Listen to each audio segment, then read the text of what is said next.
আন্তর্জাতিক ক্রিকেট থেকে অবসর নিয়েই ফেললেন তামিম ইকবাল। গতকাল শুক্রবার সামাজিক যোগাযোগ মাধ্যমে আন্তর্জাতিক ক্রিকেট থেকে অবসরের সিদ্ধান্ত জানিয়ে দেন এই কিংবদন্তি ক্রিকেটার। তার এই ঘোষণার পর থেকেই সামাজিক যোগাযোগ মাধ্যমে সতীর্থরা শ্রদ্ধা ভালোবাসায় সিক্ত করেছেন তামিমকে। 2023 সালের জুলাইয়ে বাংলাদেশ ক্রিকেট বোর্ডের সঙ্গে বনিবনা না হওয়ায় অবসর নেন তামিম। তবে তৎকালীন প্রধানমন্ত্রীর অনুরোধে তার একদিন পরেই অবসর ভেঙে ফের দলে ফেরেন তিনি। খেলেন 2টি ওয়ানডে ম্যাচ, তারপর আবার বিরতি। এবার আইসিসি চ্যাম্পিয়ন্স ট্রফিকে কেন্দ্র করে তার ফেরার জল্পনা আরও জোরালো হয়। তার সঙ্গে নতুন বোর্ড প্রধান ও নির্বাচকদের এক দফা মিটিংও হয়। তামিম তখন সময় চাওয়াতে বিসিবি তাকে সময়ও দেন। সেই অপেক্ষা শেষে গতকাল রাতে সামাজিক যোগাযোগ মাধ্যমে দেওয়া এক বার্তায় তিনি জানালেন তার ক্রিকেট ক্যারিয়ার শেষ।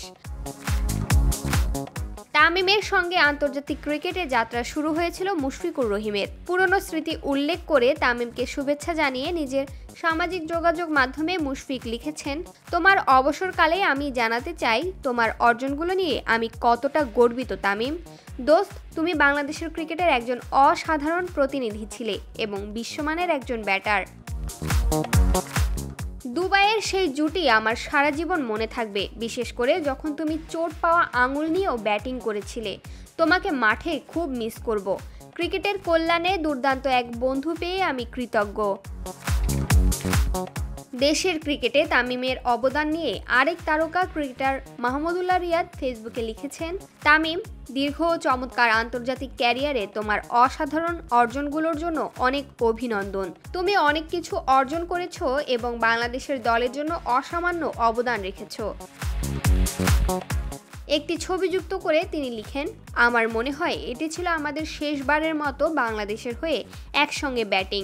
তোমার সঙ্গে খেলতে পারা এবং মাঠের ভেতরে বাইরে এত স্মৃতি ভাগাভাগি করতে পারা সত্যি অনেক আনন্দের ছিল। আমি তোমার অবসর জীবনের জন্য শুভকামনা জানাই এবং ভবিষ্যতের সকল কাজে সাফল্য কামনা করি। তোমার রেখে যাওয়া ঐতিহ্য চিরকাল স্মরণীয় হয়ে থাকবে। জাতীয় দলের তামিমের সঙ্গে ওপেনিংয়ের অভিজ্ঞতা আছে সৌম্য সরকারেরও। তিনি সতীর্থকে সম্মান জানিয়ে ফেসবুকে লিখেছেন, নতুন শুরুর জন্য এবং সারা জীবনের অমূল্য স্মৃতিগুলোর জন্য শুভেচ্ছা। অবসর কোনো শেষ নয়, বরং এটি এক নতুন সুন্দর অধ্যায়ের সূচনা। সামনের যাত্রাটা উপভোগ করুন। ভালো কাটুক অবসরকাল। মাঠে আপনার অভাব অনুভব করব।